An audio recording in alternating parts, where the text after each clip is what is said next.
ایک ڈاکٹر آرام سے یوں میٹرک پاس کر کے نہیں بن جاتا. سالوں کی محنت ہوتی ہے, سالوں کی محنت, ٹھیک ہے نا. جس طرح سے ہمیں پڑھتے ہیں ایگزامس کے لیے, جس طرح سے ہم ایگزامس پاس کرتے ہیں, پھر جابس کے پیچھے بھاگتے ہیں, صرف ڈاکٹرز ہی جانتے ہیں. دوسرا میرا سوال یہ ہے کہ ہمارے ملک میں ایسڈز اور اس طرح کے کیمیکلز کی فروخت اتنی آسان کیوں ہے؟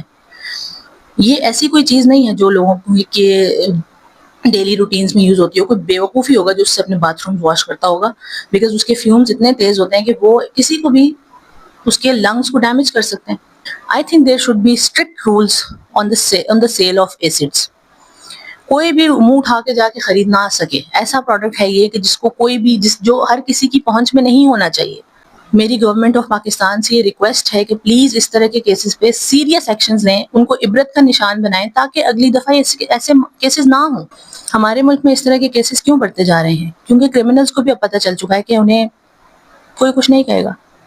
کتنے ہمارے سامنے کیسز ہیں ایسڈ اٹیکس کے, کتنے ہمارے سامنے کیسز ہیں ڈومیسٹک وائلنس کے, کیا ان کا نتیجہ نکلا؟ سونے پر سہاگا تو یہ کہ ہمارے ملک میں ڈومیسٹک وائلنس کو تو اب ان کا خاندانی مسئلہ ہے کہہ کے اگنور کرو کہتے ہیں.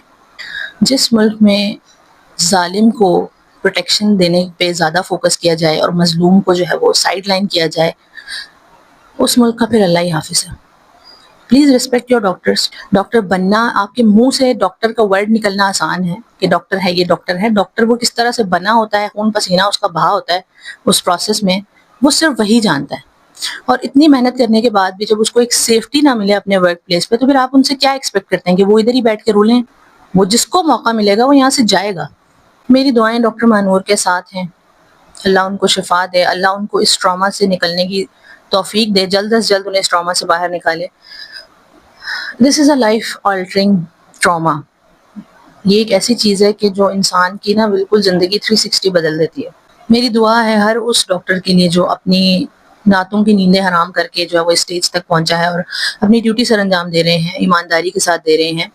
اور اس ایسے سسٹم میں جہاں پہ آپ کو جو ہے وہ فیسلٹیز تو اتنی نہیں ملیں گی لیکن باتیں سننے کو بہت ملیں گی, پھر بھی وہ اپنی ڈیوٹیز انجام دے رہے ہیں. I salute you all and I pray for you all.